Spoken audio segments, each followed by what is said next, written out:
Welcome, everybody, back to the best podcast in the world, the Zach Winger Show, here on YouTube.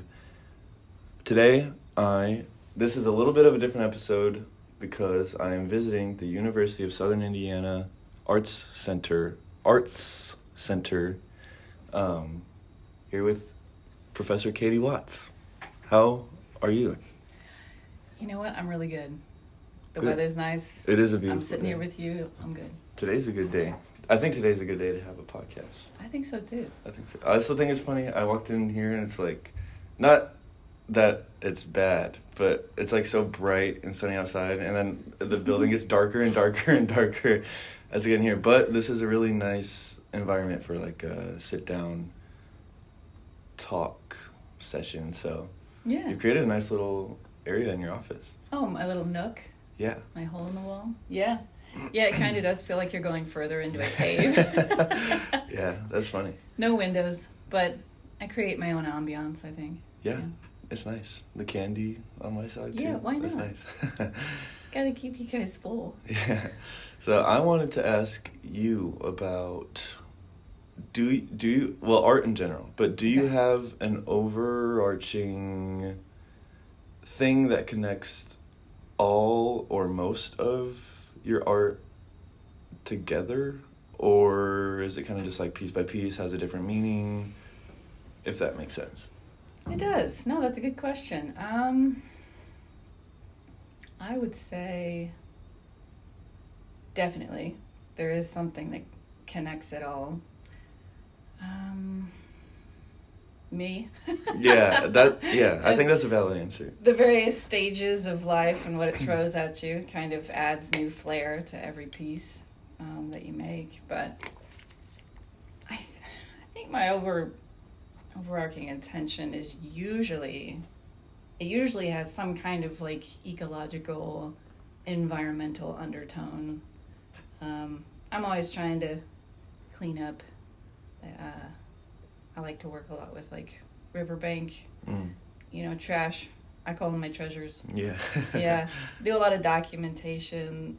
There's a lot of work before the actual making process, and then the making can take anywhere between a weekend to years. Oh my gosh, yeah. Depending. It's like, when is it done? I don't know. I have to call it quits at some point. Yeah.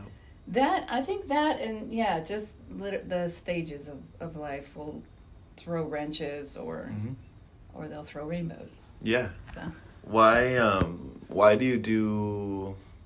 It sounds like a toddler. Like why? But why? Ask away. I don't. It's gonna sound like a stupid question, or it might come off rude or whatever. But like, why do you do the like earthly found object, all that stuff? Like what? You know what I mean? Like, why? No, that's not rude. I mean, that's a valid question. Why the hell do you go and pick up trash and then make art out of it? Yeah. I mean, that like, what does that mean for you? Or, like, what... Yeah, I guess just, like, why? Yeah, no, that's great. I actually, to me, so, like, what is that saying? One man's trash is another man's treasure kind of thing. So all of these, discarded, thrown away, lost items that just end up miles and miles down a river or in the ocean even, like that. And they're either forgotten or like they're longed for. I mean, there's all different kinds of things you can find. It's kind of like being a treasure hunter or like an archaeologist or something. Like you're witnessing objects from, I mean, I've found things from the 50s, the 60s. Wow. I found a Pringles plastic topper from 1976. And it's just like, that's really, really freaking cool in itself to me. Like, to find these little things, little trinkets. Obviously... if you were in my office right now, listeners, you would see that I am a trinket person. If you know me at all, you know that. Yeah. But, the collecting part is a huge part of why I do it. It's just the actual feeling I get. Yeah. It's almost like a thrill, like an Yeah. adrenaline rush. Yeah, that is exciting. It's like, oh my God, I found another, I don't know, rubber duck. I can Yeah. add it to my collection of 100 already. Yeah, that is really exciting. I think that's something that people overlook a lot.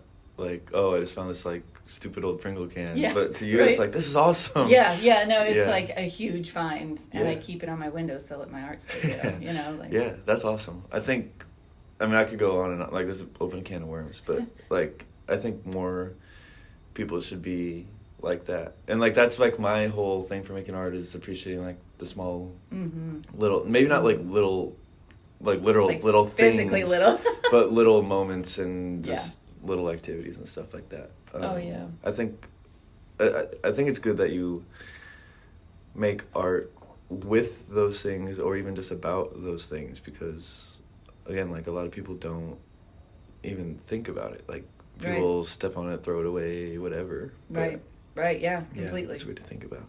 Totally.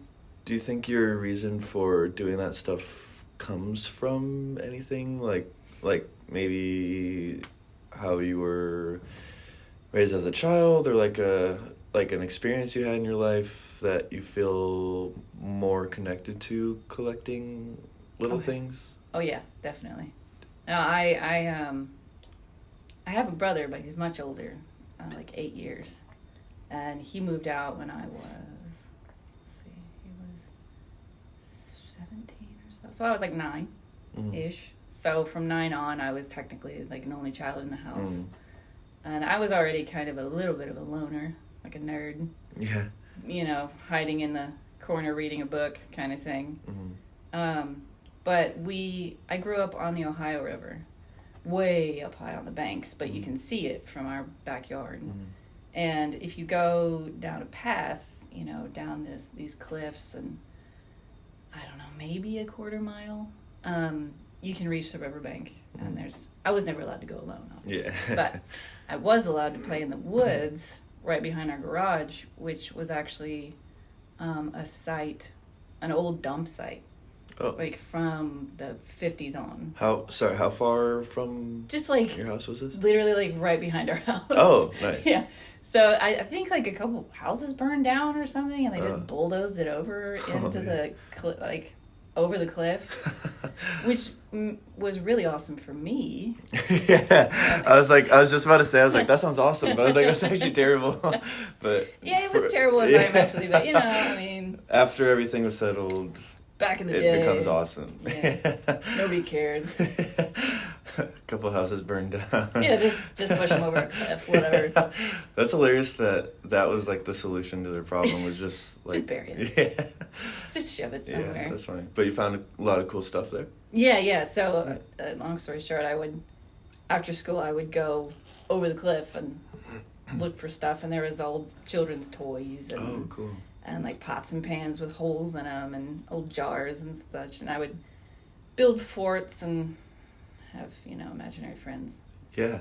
But that never really left me, that sense of like being a treasure hunter, I think. Yeah. I think that's an awesome way to put it. Yeah. So like, because it'd be easy to be like, oh, I collect these weird little things and it's weird, but like, no, like treasure hunter is an awesome way to put that. Total pirate. Yeah, I was just about to say a pirate. Yeah, I was like, that's awesome. Yeah. No, yeah.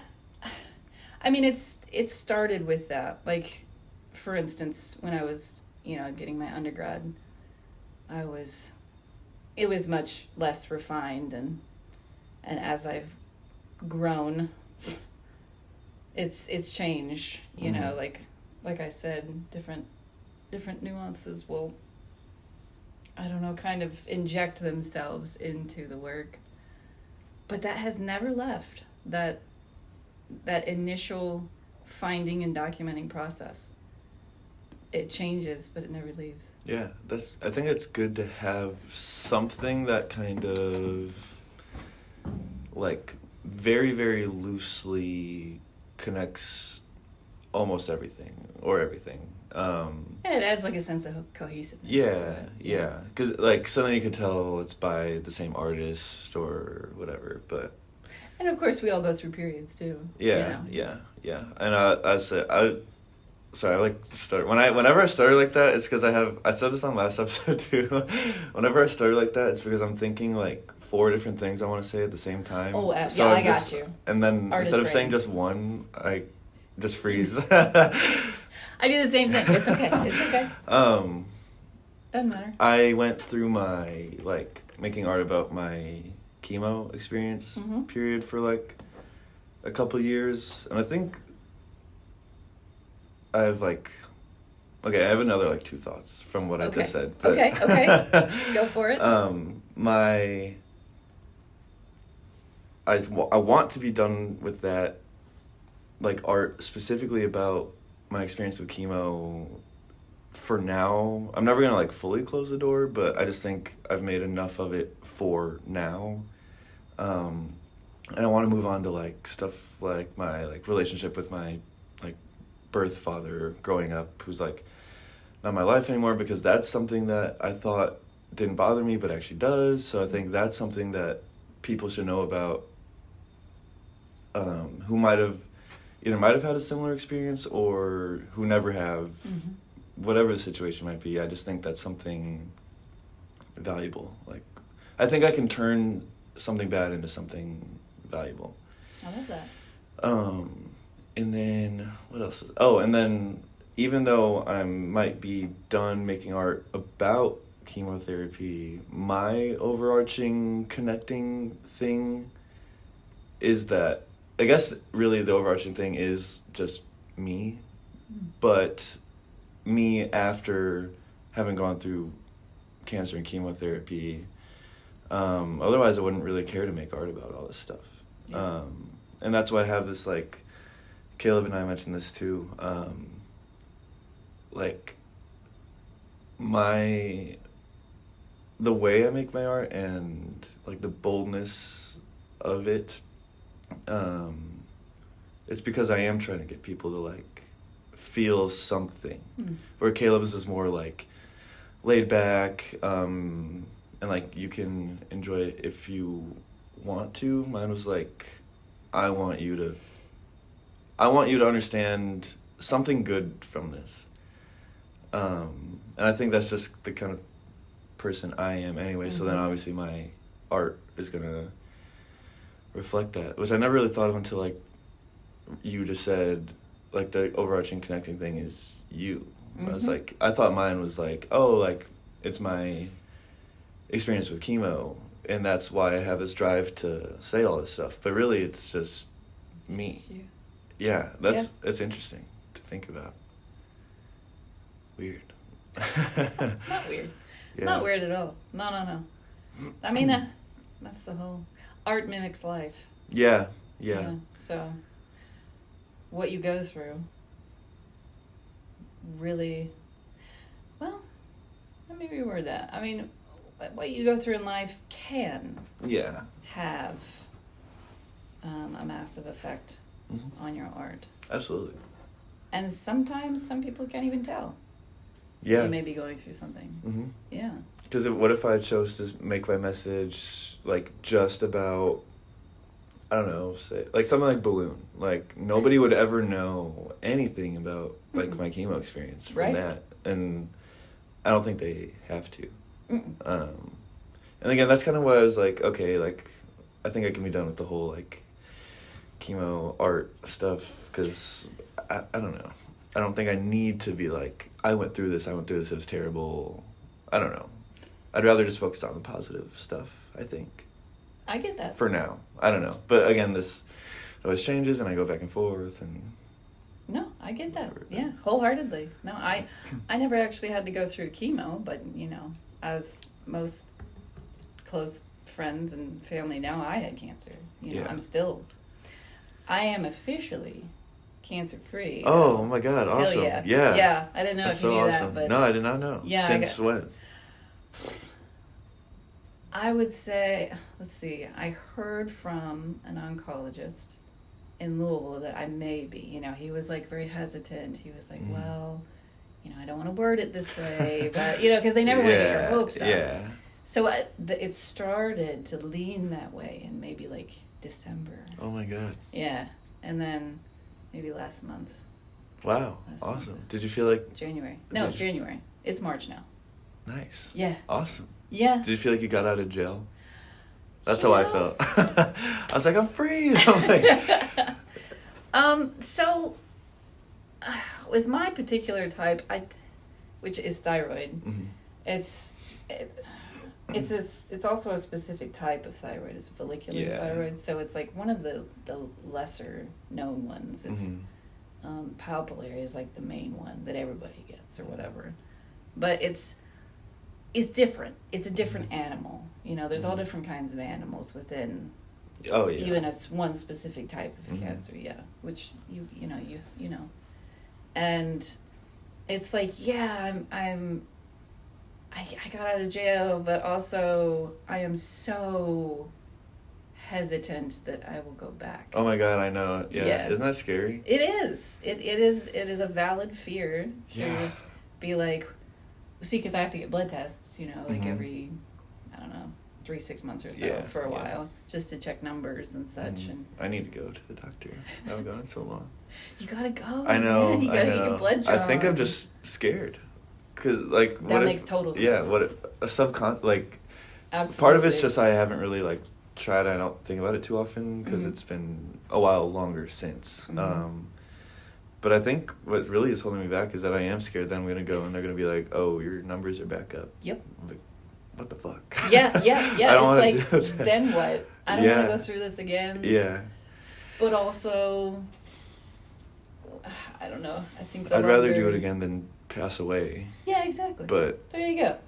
That's I don't want to do it. That's again. good motivation, right? Yeah. I want to stay above ground for a hot second. Yeah. This is fun. I'm enjoying myself. So. No, I mean, not to get dark or whatever, but this is just what happens. See, this is what I meant when I said I'm okay with this taking any direction. Hey, I'm along for the ride. But I think at least it used to be every single day, but now that it's been 3 years, I think it's more like once a week or so that I'm like truly deeply scared of something bad happening again, or like getting sick again, or whatever like medical thing it might be. But like I don't even want to say it out loud because I don't want to speak it into existence. But I've been avoiding.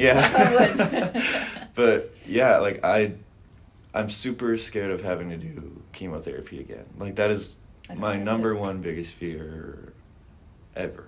I don't doubt it. It's scary. It's so scary. How, if you want to tell me, how was your experience with it? Because I know everyone experiences it differently. Yeah. And I've actually been wanting to like share this on podcasts as well, because I think talking about the scary dark side of it, obviously it's eye-opening for me because I had to go through it, but for people who don't know how bad it really is, like you always hear the word cancer and it's like, oh, that's terrible and blah blah, but like you don't really know until you know somebody who's gone through it or you've gone through it yourself. Yeah, definitely. And like I was the same. I was like, oh, like it's bad or whatever, and then like they told me like you have cancer, and I was like, I'm gonna die. I was like, I'm already dead. Those words suck, don't they? That sentence can just go straight to hell. Exactly. That's what I made that art piece about, where it's like the black void, and it's like it's fucked up and it's scary. Yes, it is. Like I heard that through the phone. So did I. Mine was a phone call. Well, my first, I guess the words "you have cancer" was in person, but before that was like, yeah, we looked at your tumor and it looks malignant. Which makes us think that you probably have cancer. Is what I heard on the phone. I was like, fuck. I couldn't even walk. I was like shaking. The sweet nurse lady had to walk me to my car. Well, I got driven, but still had to walk me to the parking lot because I couldn't walk. Yeah. And then, so that was bad enough.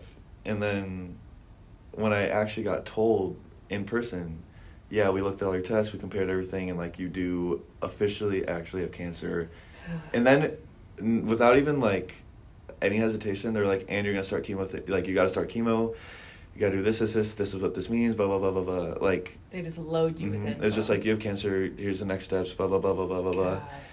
I was like, can I have a minute to freak out or something? No. And I was like, it was literally like from the movie where like you see his mouth moving and opening, but you don't hear a thing that he's saying after he said like you have cancer. You just have like ringing in your ears. Yes, exactly. And I'm just like crying, and I'm like, yeah. And that's when I actually, like, earlier I just said like I couldn't walk to my car. Like I could walk, but I was like shaking a little. But like this time when it happened, I was walking in the parking lot and I like collapsed in the parking lot out of like just like emotion and like anxiety and stuff. But I was like, like I was like, holy shit. I was like, I'm dead. I was like, I'm gonna die. Yep, I was like, I have maybe a year or so and then I'm gonna die. That's the instant thought.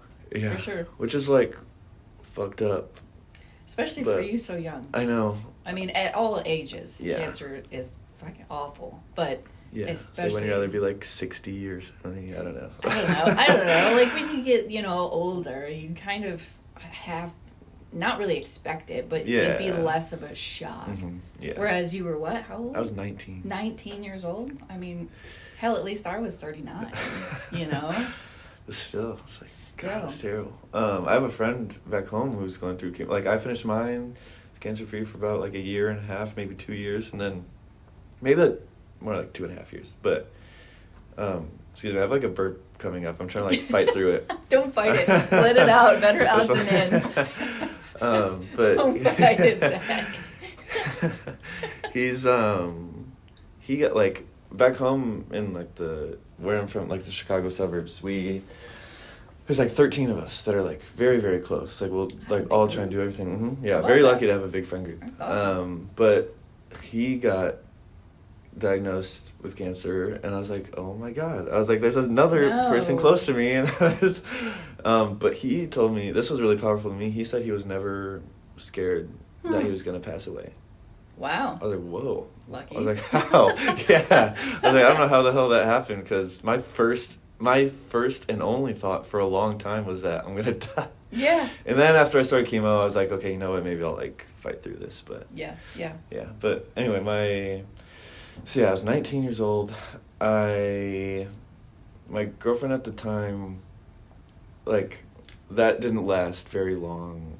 There was, like, a stupid college relationship or whatever, so I can talk about it now. This was, like, 3.5 years ago. I know about those. But, yeah. I've had a few of those. But I'm lucky to have had her in my life at the time, because I don't think I was going to get my tumor checked out if she didn't push me to go do that. At least not when I did. I think I would have done it eventually.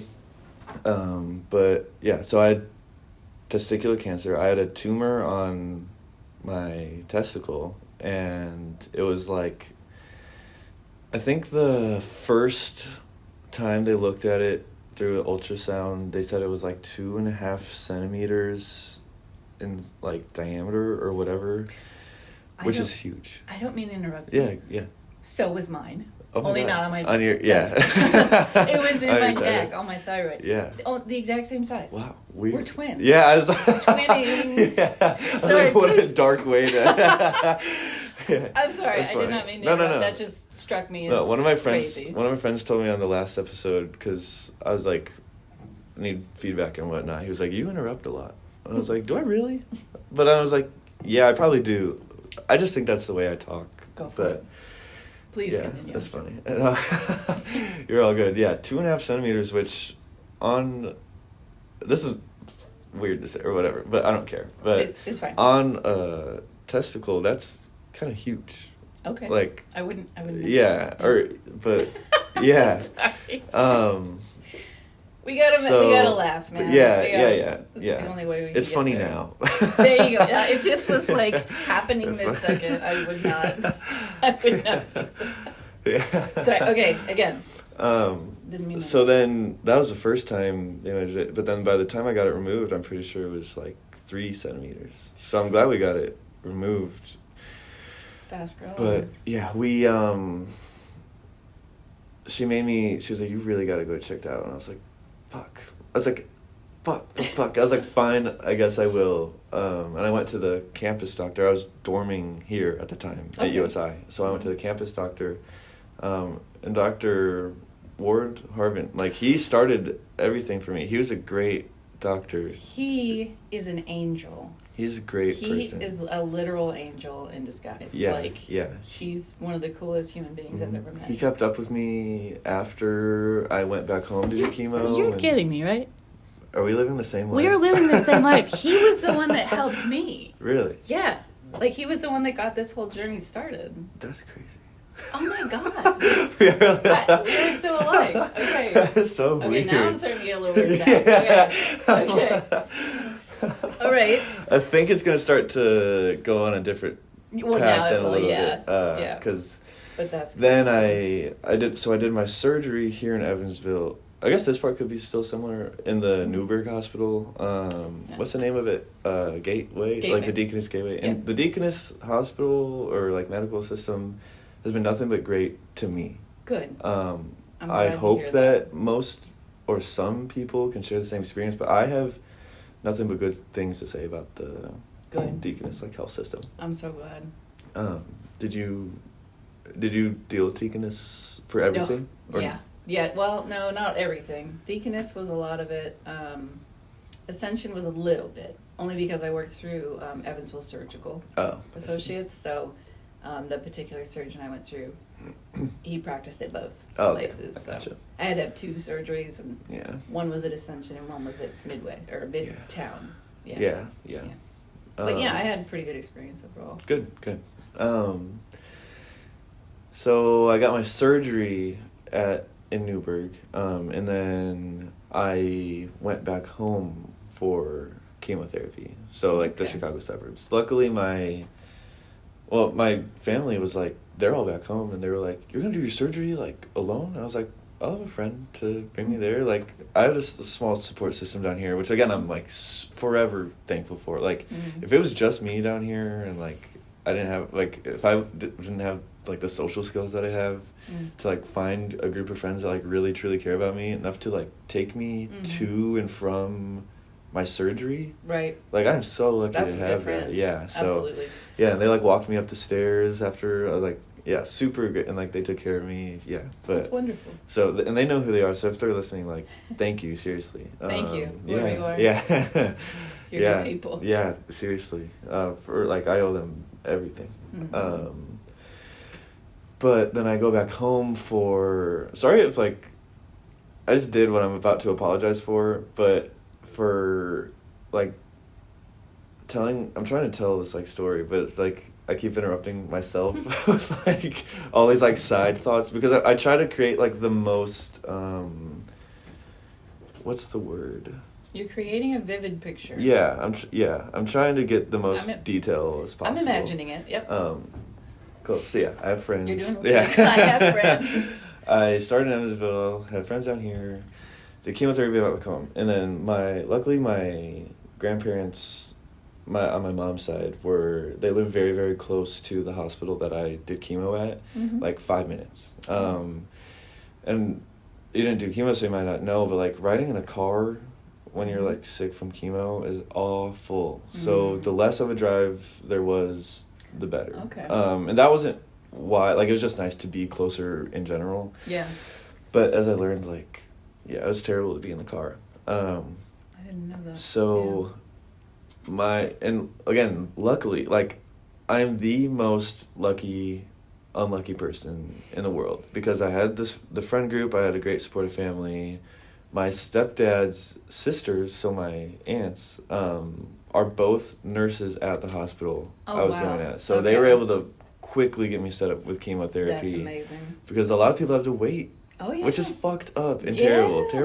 And don't even get me started on that can of worms. Yeah. Because we could talk about that for a full hour. I was very fortunate I'm glad. to get chemo started. I got diagnosed in October. Okay. And got my surgery in October. I started chemo in December. Wow. Mm-hmm. That is very quick. So, from October to December, my life flipped upside down when I was 19. And then I turned 20 in January. So I turned 20 during chemo, during COVID. I had COVID on my birthday during chemo. Wow. It was terrible. But I had, a little Zoom birthday party. That was sweet, yeah. That's intense. Yeah, I know. That is intense. Chemotherapy was 5 days in a row for 4 cycles every third week. Okay.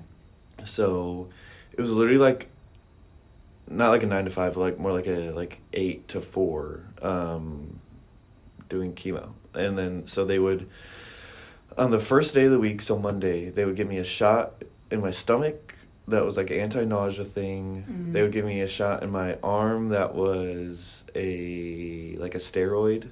Okay. I might be mixing those up, but it was a steroid and an anti-nausea thing. And then they put the IV port in, and the IV in my arm. And then they'd pump just regular fluids. Mm-hmm. They'd pump another anti-nausea thing. Mm-hmm. They would pump something that makes me have to go pee over and over to just pump all that shit through. Flush it, yeah. First chemotherapy drug for 45 minutes, a 10-minute wash of just saline, Mm-hmm. and then another 45 of the second chemo drug. I was on 2. Okay. One, I can't remember the name of the first one, but the second one, I was called cisplatin. Okay, I have like another like 3 thoughts. The whole thing I just went through of like the 45 minutes, 10 minutes, 45, that was every day. That wasn't Okay. just the only thing I was just the first day was the shots. Okay. Those are supposed to last for the whole week. Okay. But then by Friday they wear off and I'm throwing up and blah, blah. But, so every day doing the same 45-minute first drug, 10-minute wash, 45-minute second drug, blah, blah, blah, every day for 5 days in a row. I lost the other 2 thoughts I had, but... They were there. Yeah, they'll come back to me eventually. But, so, what every day looked like was I would get all that stuff pumped through me, and then I'd go to the bathroom. Okay, week 1 was like feeling fine, or day 1 of week 1 was feeling fine. I just had to go to the bathroom a lot because the thing they gave me was making me go, and pumping the stuff through, blah, blah, and then go home, kind of feel like tired, but feel fine. Day 2, it's like, okay, now I'm starting to like feel a little bit nauseous. Day 3, okay, now I'm starting to really feel nauseous, and it's hard to stay awake. And day 4, and then day 5 is like you go home and you're throwing up all weekend, like all of Saturday, all of Sunday, all of Monday, throwing up. I lost, from my surgery to when chemo started, I lost 10 pounds just naturally because I wasn't working out anymore and blah, blah. Mm-hmm. From day 1 of chemo to when my second cycle started, I lost 15 pounds from just throwing up. Yep. Can't keep anything in. And you can't eat because you're going to throw it up. Right. So I lost, I went from 150 to 135 pounds in like 2 weeks. Yeah. Which I guess isn't like crazy because people do that in like less amount of time. But given the circumstances, like not a good time to lose weight. On your body. Yeah, and then I would get 2 weeks off to just try to rebuild my strength and whatnot, and let the chemo do its thing. Okay. And then another 5 days in a row, and then 2 weeks off, another 5 days, and 2 weeks off, another 5 days for 4 times. 4 times. The second cycle, I was nauseous right on the first day, and then like I wasn't like throwing up necessarily though until like Wednesday, Thursday of the second week, and then the same thing that weekend, throwing up for days and days and days, lose your appetite, water tastes like metal, food makes you want to throw up, awful. So how long were you on the entire chemo process? So it would have been 3 weeks times 4, so like 12 weeks, except in between my second and third cycle I got COVID, so they had to push it back, or maybe that was in between the first and second cycle, but so 4 cycles total. It was for 13 weeks. I finished it started December, I think it was like 13th or something like that, and then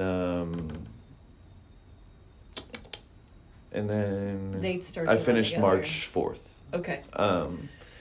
So from December 13th to March 4th was when I was doing chemo of, I forget, 20, 21 into 2022. Okay. Like, so March 22, I finished. And then did you have radiation at all, or was No. it okay? Yeah, luckily not. Good. Yeah, just chemo. Good. Yeah. Glad. By the third cycle, they told me it was working, and they were like, "Oh, I bet that was a good day." Well, yeah. So the second cycle, they're like, it looks like it is working. Third cycle, they're like, your cancer's gone. And they're like, we're just gonna do your fourth. And I was like, do we have to do the fourth cycle? Oh, I know they always make you dude, do I was that I was extra crying like a oomph. baby. I was like, do I really have to do the fourth cycle? And they're like, yes. And they're like, yes. Like, we just gotta make sure. And I was like, fuck. I was like, It's- fine. I'd rather just take that extra Yeah. measure. But Because then then it's done. yeah, Then yeah. They said hopefully- it should never come back. Yeah. Well, that's a And good there's thing to hear too. Yeah, there's a whole lot of other thoughts that like having it once makes you more likely to get another type in the course, future right. or whatever. But they said that what I had should never come back. Okay. So yeah, I fucking hope that's the case. But backtracking a little bit, like Christmas of 21 was like right after my first cycle, and I looked like shit. And I like. Oh God. Like my hair was starting to fall out. I was like real Aw. skinny. I had all these bags under my eyes. Like I Yeah. literally looked like a zombie. Yeah. Like Yeah. it was fucked up and scary. And it was like having to tell like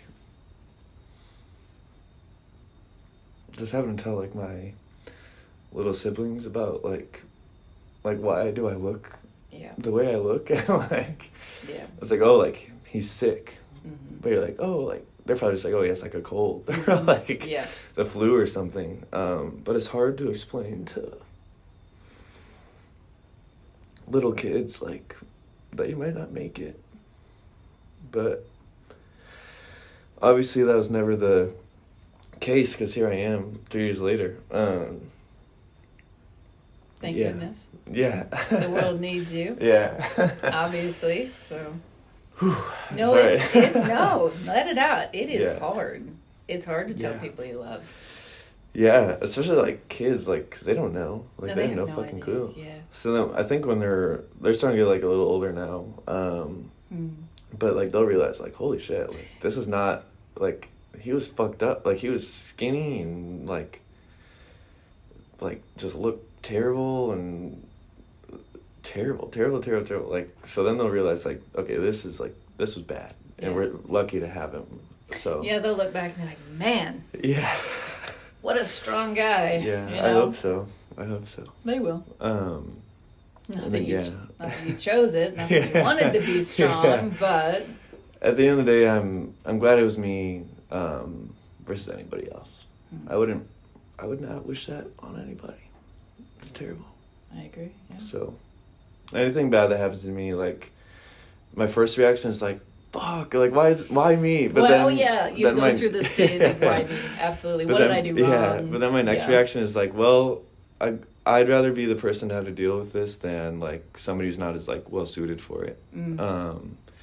Because for whatever reason, like I am well suited for it. Even like before, chemo made it much stronger for me to learn how to deal with little bullshit. But even before chemo, like my car would break down. I'd be like, like obviously I'd be like, fuck, this sucks. But then I'd be like, well, the sun's gonna go out tomorrow. Yeah. But chemo made that a million times stronger. And then, yeah, it, like, any little bullshit I go through, I'm like, damn, like, this is hard to deal with, but I'm a strong person, and I'd rather, like, take one for the team so that, like, nobody else has to deal with this, so. I like to think of it that way, too, but sometimes my other side's like, are you taking it away from anybody, or are you just dealing with a bunch of shit? Yeah. But no, there's always it's a two-sided, well, it's an infinity-sided coin, Yeah. good, bad, ugly, Yeah, all but those concepts. yeah, that was pretty much my whole chemo experience. Okay. And then, yeah, my third cycle was the easiest out of all of them, because I went into that one with the mindset of like, you know what, like I'm just gonna like kick its ass. Yeah. I'm gonna deal with the shit. I'm used to it now. I'm Yeah. not as nervous as I was. Obviously physically it was still pretty rough, and I was like throwing up some, But the nerves and anxiety from the first and second cycle made everything so much worse. Oh, yeah. Holy crap. So I was throwing up so much. Nerves ruin everything. But the third one, I was like, you know what? I'm gonna kill it this time. And I did. And it was much easier. It was still terrible, but it was much easier compared to, like, the first and second cycle. Mindsets, yeah. And then the fourth one was kind of like a relapse to, like, the earlier ones. Not from nerves and anxiety, I think just from, like, so much of the shit in my body. But then it was done. Like, it was nice to just know that it was done.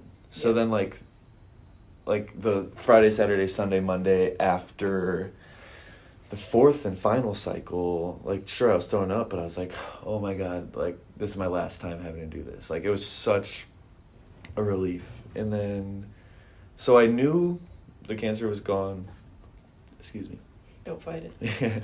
I knew the cancer was gone before my fourth cycle even started.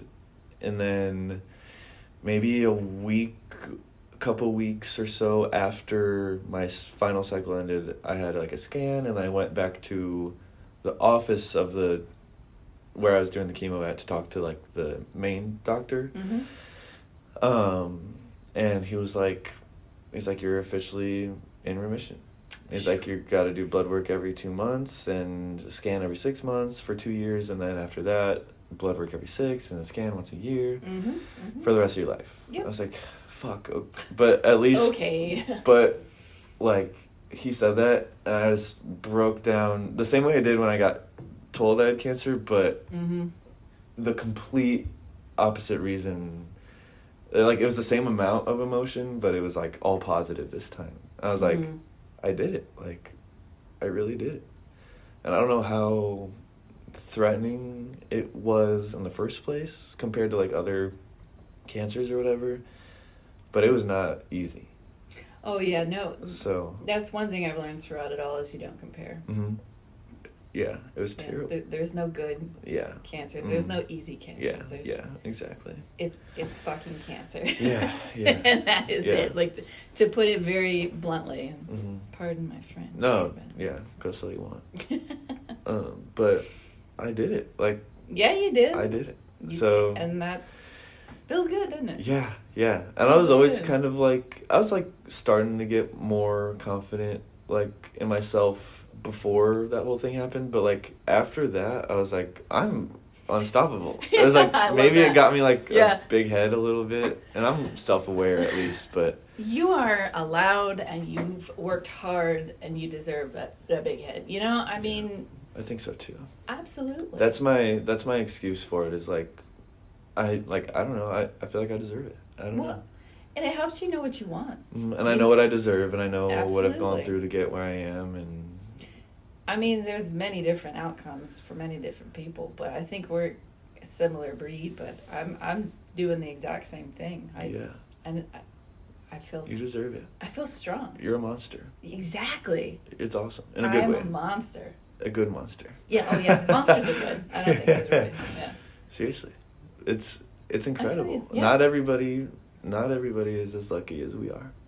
I always think of it like, I'm torn the way I say it. The way I usually say it is like, I shouldn't be here, but I am.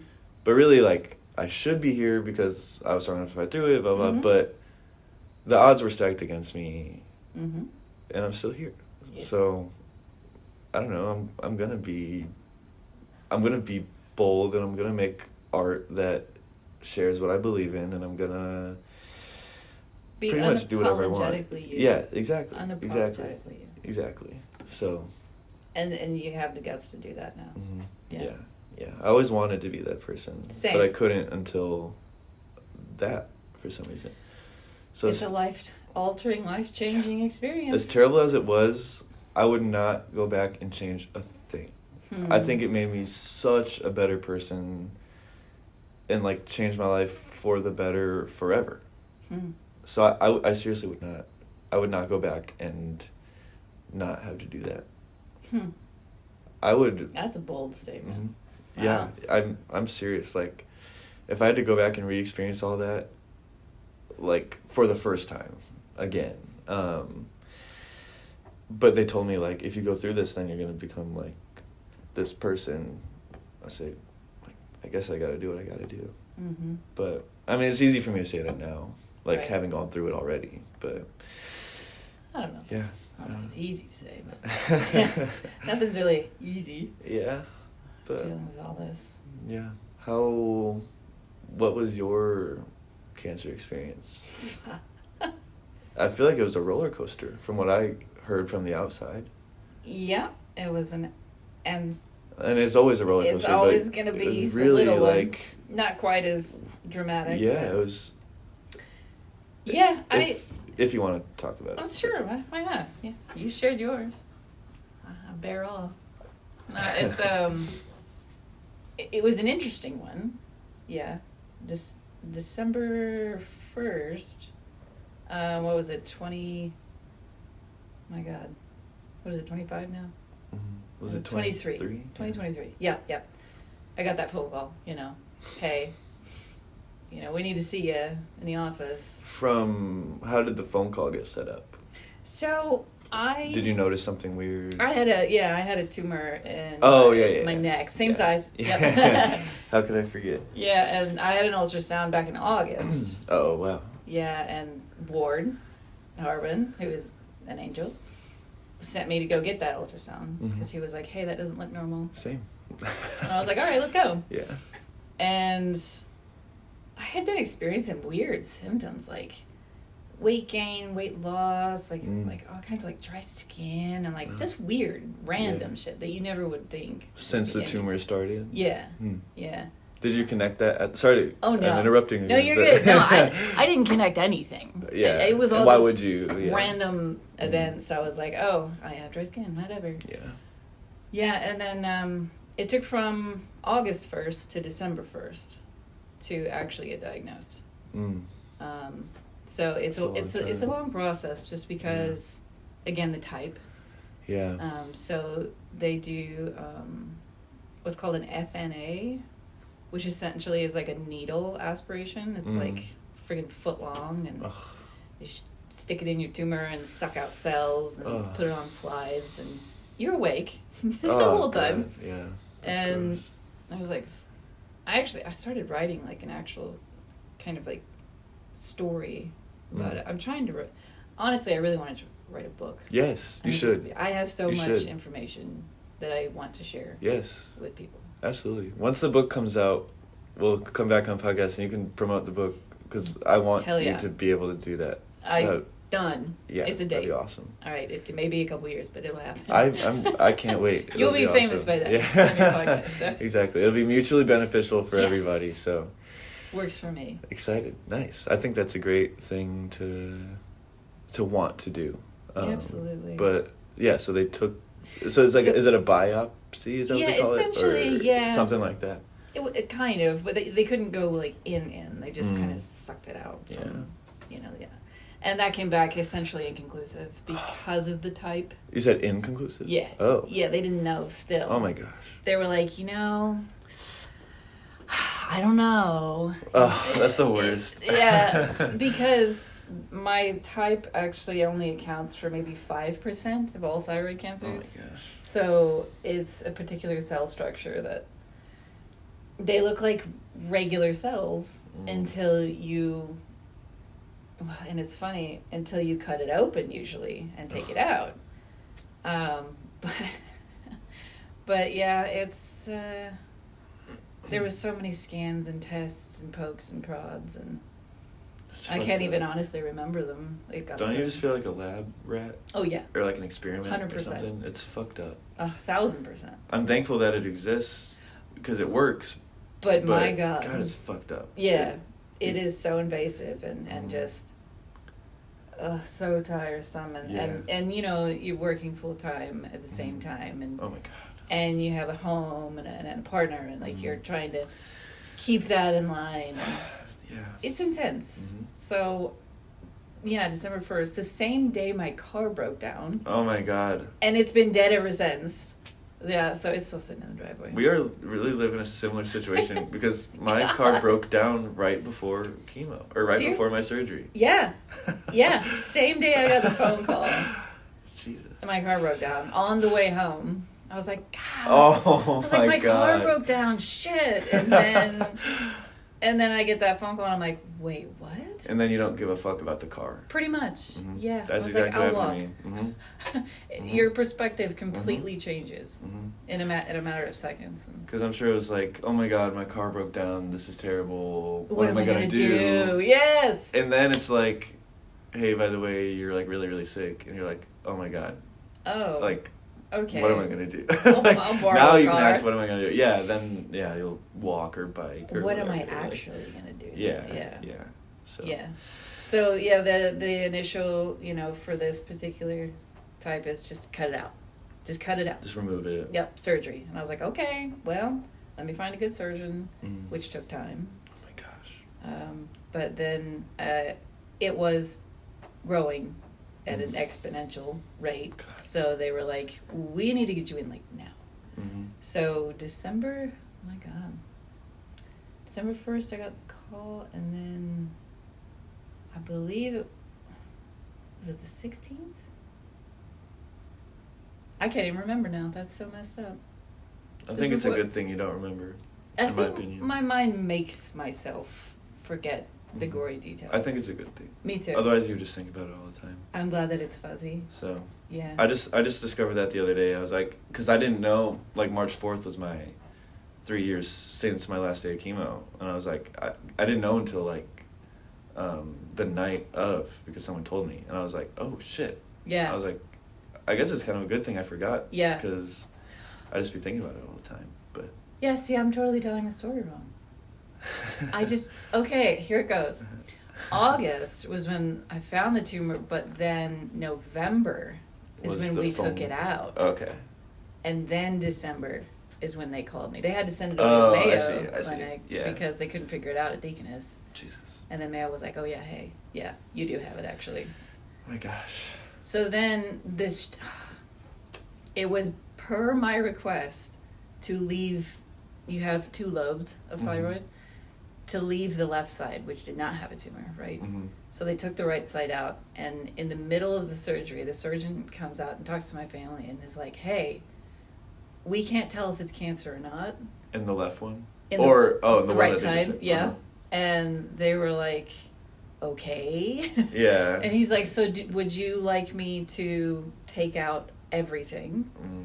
Or do you want to leave it in case it's not cancer? While you're knocked out? While I'm knocked out. Mm. Which I wish they would have discussed it with me. Yeah. But so I wanted to leave it because I wanted a chance for my thyroid to work, because without a thyroid is a Important. pain Yeah. in the ever-loving ass. Yeah. But so they sewed me back up Yeah. with my left, Oh, no. and then it came back, and they're like, well, we have to take it all out. And I was like, are you serious? So that's why you had 2 Yeah. surgeries. Man. Yep. So they go back in.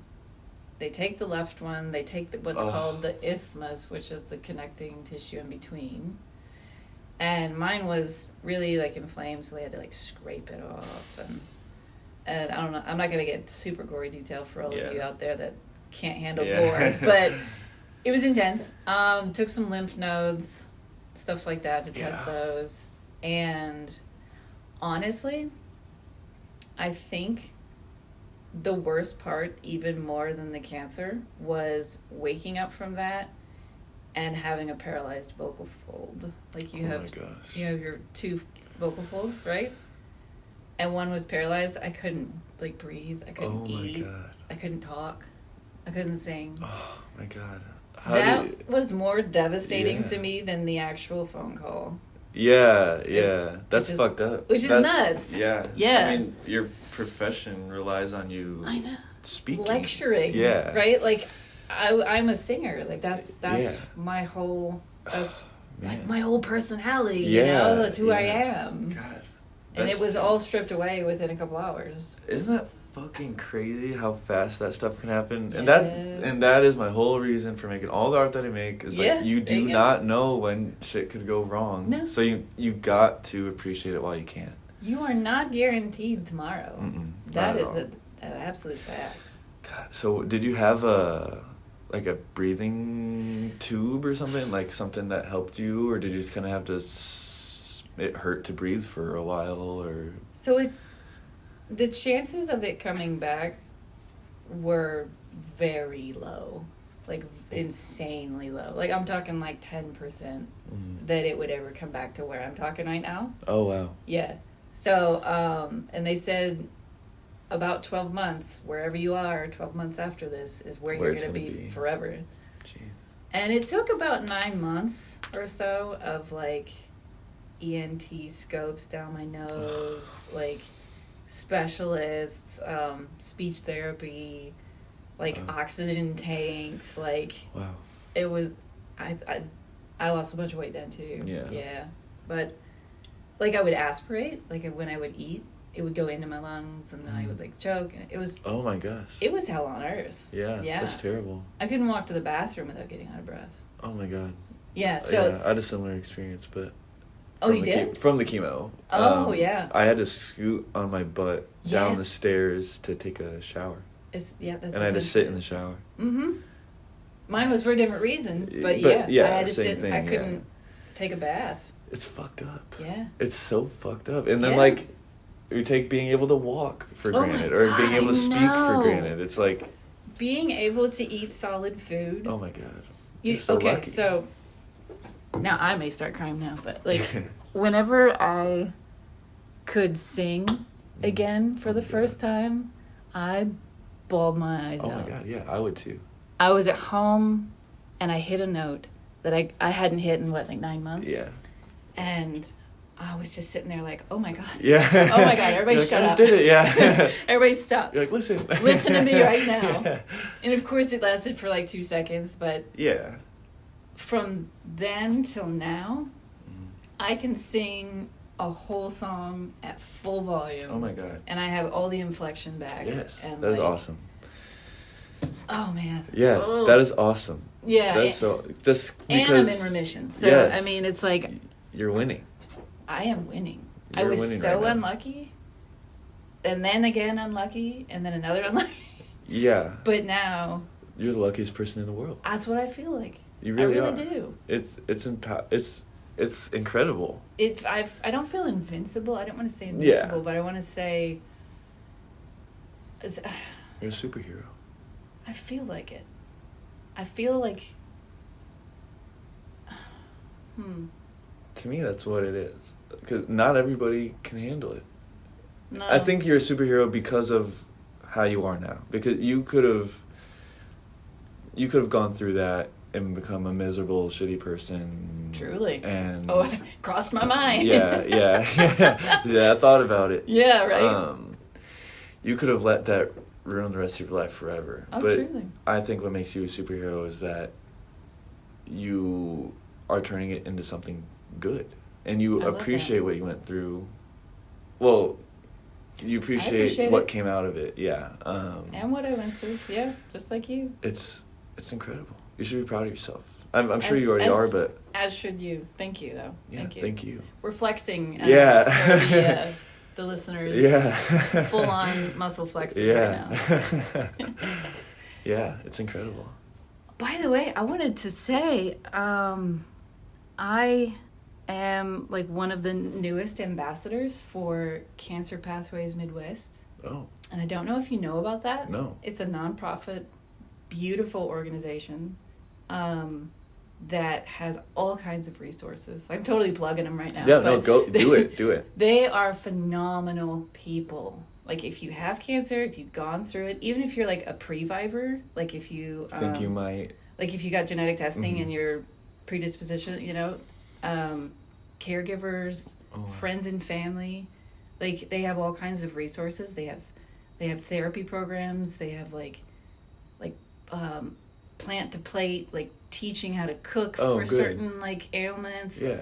They have huge events. Like I just spoke at the Bourbon and Barbecue. It's like one of their biggest like benefits where they raise money. Like it was like a big auction, silent auction and stuff. But I bet there was like 350 people there. Oh wow! And I gave a big speech in front of them, and like now I'm going to be, here, let me show you a picture. Yeah. I'm going to be on, like, their advertisement. Essentially what I'm doing is I'm one of the representatives. Yeah. There's many of us. What's it called? Cancer Pathways Midwest. So CPM. Cancer Pathways Midwest. Yeah. That's awesome. It's good that they're doing that. There we go. That's funny. It's me with doing double thumbs up in my ambassador shirt. But, yeah, that's awesome. But yeah, it's amazing. I never would have experienced any of that if I hadn't gone through what I've gone through. And honestly, it was all because of my partner too. She guided me that way. And I was like, no, I'm good. Yeah. I can do all this on my own. I'm tough. Yeah. No. But I bet it's such a strong community. Like, oh my god. Like, I bet they all care about each other so much. Like, you instantly care about somebody who has gone through a similar thing as you. And there's no judgment anywhere either. You know, there's no, we don't go in and discriminate against anything. It's no one bats an eye. And again, no one's was worse than anyone else's. Exactly. And, yeah. No one bats an eye. We just sit there. We listen to each other's stories. We I don't know. That's awesome. It's a community. Yeah. Yeah, awesome. and I didn't know if you'd heard of it yet, but yeah. Is there like an Instagram or something like it? Somewhere where I can? Yeah, they're on Instagram. They're on follow. Facebook, LinkedIn, all that stuff. Yeah, I'll make sure I Cancer follow. Pathways. Yeah. But they're out on the east side in this little unassuming strip mall. Like the east side of Evansville. Yeah. Nice. Yeah. So if anybody's ever been affected by cancer in any way. Yeah. If you're in Evansville, reach out. Sorry, Cancer Pathways Midwest. Midwest, yep. Yeah, so that'd be a good option for Evansville, but I'm sure there's stuff wherever you are. They are the only type of its kind within 100 miles. Oh wow. Yeah. So, wow, anybody in the whole Midwest. Yeah. Yeah. Wow, nice. Yeah, it's beautiful. So it's honestly really helped save me mentally. Oh my God, yeah, I bet. For sure, yeah, because I just keep getting hit over and over with more. Oh my God. Without a thyroid, you're hit with all kinds of stuff. Yeah. So. Yeah. No, I had to do therapy all throughout my time during chemo, and then a little bit after until I felt like I was okay again. But it's as physically demanding as cancer is. I would argue it's even more mentally taxing than it is physically, and the physical is terrible. So that the fact that it's worse mentally is saying a lot.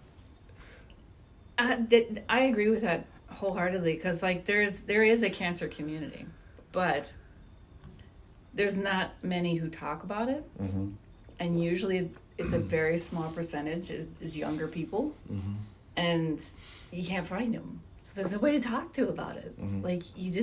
And you don't want to burden your family, and your friends by continuously talking about the same shit. It's I'm sure they get tired of me, bitching about how, I keep losing weight or something. And they're like, we'll just eat. Nobody said that, but nobody really understands. Yeah. It's, a doctor or a stranger would say something like that. Yeah. But it's a tough journey. Yeah, no kidding. And all of this adds its own special touch to my art too. Exactly. Bring it back to that. Yeah, exactly. Yes. So I would say my art has changed ever so slightly. It has. I mean, how could it not? I know, right? Yeah. I feel deeper. I experience. Oh my God. Things at a much deeper level. Yes, me too. Yeah. Me too. Someone will hold the door open for me. I'm like, oh my God, thank you so much. Because they don't have to do that. Just little stuff like that. In the moment. I really appreciate everything. Yes. Everything. And I was already kind of like that as a person. That was just my personality. I was kind of, but then now it's just now I really am. Yeah. Full blown. And then it comes across in my art as well. Yeah. Because that's what I'm trying to get people to understand is what we just talked about. You have to work through the pain and the feeling of being lost first. And at some point you may switch gears and not, talk about your chemo and your art anymore. Or hell, it may be in there forever. Who knows? Yeah. There's no time limit. Yeah, but even if I'm not, I think I wanted to say. I think this is one of the sub thoughts that I like forgot earlier. You forgot the 2 thoughts. Yeah, I knew I was gonna come back to it. Even if my art isn't directly about chemo, I think almost everything that I'm ever gonna make forever, and I don't want to like say absolutely everything will be from this, because I don't know. But what it feels like is that almost everything I make, in one way or another, stems from my experience with chemotherapy. Mm-hmm. Whether I'm making sad art about cancer chemo, sad art about my relationship with my father that is like stronger now because of what I went through from chemo, or if I'm just making like happy art about like action figures or whatever. Sure. Like that comes from chemo too, in my own way. That might not ever come across to anybody, but for me, I know that's where it's coming from, and that's why it's powerful to me. You got to make art for you. Exactly. First. I learned that from a Rick Rubin interview. Do you know who Rick Rubin is? He said something like, you just got like, I forget the exact quote or exactly how he said it, but making art for other people, they're not going to like it as much as if you actually, like, you just got to make it for you first. Absolutely. And then you just got to hope that people see what you're seeing. Because if you're not making art for you, then why are you even, like, that's not art then you're just like trying to make money or whatever. But yeah, but they're all going to view your art from their own perspective anyway. Exactly. So you can't make art for anybody else. No. Yeah, in a literal sense. You can't. Because they're going to interpret it however they will, based upon their life experience. And as similar as you and I have had, I might still experience your art differently than you would intend me to. Yeah. So, like, why would you make it for somebody else? And that took me a long time to learn. Like, a really long time to learn. Obviously, I'm only 23, so like, not that long of a time, but in my relative time of like my college education, like it took me a long time to learn, like, as much as I've said multiple times in the last hour, like, I make art to try to get people to understand, blah blah blah.